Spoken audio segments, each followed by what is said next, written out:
Hey everyone, how's it going? Welcome back to Chef Vic Cuisine. Today we're making brownies. Now if you have any type of chocolate craving at all, these brownies will satisfy. They're soft, decadent, and they melt in your mouth. And I promise you won't have just one. So let's get started.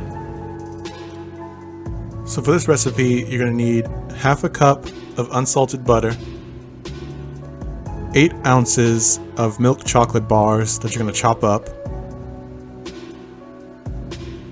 3/4 cup of granulated white sugar, 1/4 cup of packed light or dark brown sugar, 3 large eggs plus 1 egg yolk, 1 teaspoon of pure vanilla extract, half a cup plus 2 tablespoons of all-purpose flour, 2 tablespoons of unsweetened natural cocoa powder, 1/4 teaspoon of salt, and 1 cup of milk chocolate chips.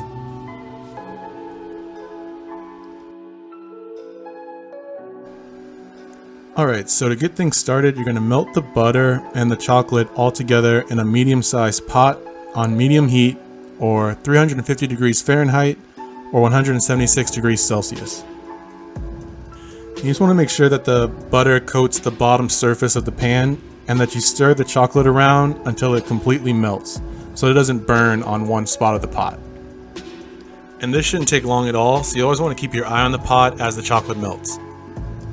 And also keep an eye out for some of the butter that may not melt as quickly as the rest. You just want to continue whisking the chocolate and the butter together until it's a nice, smooth, liquid-like texture. So once the chocolate is fully melted, you want to remove the melted chocolate from the heat and then pour it into a large mixing bowl and allow it to slightly cool for about 10 minutes. And while you wait for the chocolate to cool, you can go ahead and place an oven rack to the lower third position of the oven. And you also want to preheat your oven to 350 degrees Fahrenheit or 176 degrees Celsius.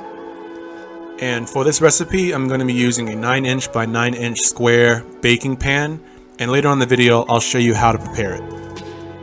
Don't forget to smash that like button, subscribe to this channel, and hit the bell icon to be notified when my next video drops. And stay tuned until the end of this video for a sneak peek of the recipe coming next week. Now back to the cool chocolate. What you want to do now is pour in the chocolate into the bowl of the stand mixer, and then add in your brown and white sugars to the bowl and whisk that together until it's well combined. And this is going to create an almost sand-like texture, but don't worry, we're going to fix that by adding in the rest of the ingredients. So now you want to add in the eggs one at a time, whisking each until it's incorporated after each addition. And don't forget to add in that last egg yolk. So as you can see, with the addition of the eggs, the batter becomes more of what we're used to seeing. And don't forget to scrape down the sides of the bowl as well as underneath the bottom of the bowl to make sure that all the ingredients are mixed together. So you want to start whisking the batter again and then add in the vanilla extract. And then once the vanilla extract is fully incorporated, you can go ahead and start gently whisking in the flour. And you want the flour to get incorporated into the batter before you add the cocoa powder. And finally, once the cocoa powder has been absorbed into the batter, you can go ahead and add the salt. So once the mixture is well combined, you can go ahead and fold in the chocolate chips to finish the brownie batter. And this is the consistency of the batter that you're looking for. So for your 9" by 9" square pan, you want to take some non-stick spray or butter and coat the entire baking surface of the pan so that when the brownies are done, they'll come right out. And if you don't have non-stick spray or extra butter on hand, you can always use parchment paper to line the pan. And I would use enough parchment paper to allow some overhang on all the sides so that when the brownies are done baking, you can pull the parchment paper by the edges all the way up and release the brownies from the pan. So you want to pour the brownie batter into the prepared baking pan and bake this for 33 to 35 minutes on that third rack of the oven, or until the brownie edges begin to pull away from the edges of the pan.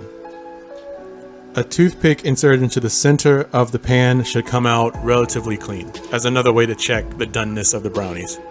So once the brownies are done, you want to remove them from the oven and allow the brownies to cool completely in the pan set on a wire rack.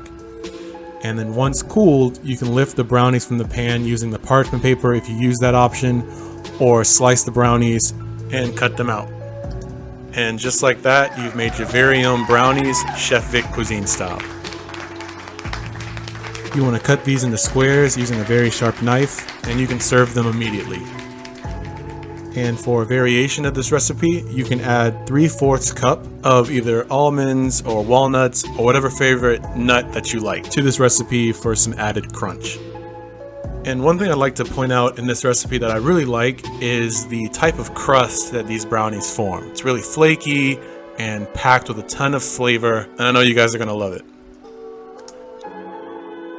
Now let's cut into this and see how we did. Look at that. These are perfect fudge chocolate brownies. They're moist, decadent, and I'm telling you, they melt in your mouth. And these go great when they're hot and you pair them with some nice cold ice cream. Let me know down in the comments whether you like the center pieces of the brownies or the outer edges. Some people like the edges of the brownies better, but I'm more of a centerpiece cut type of guy.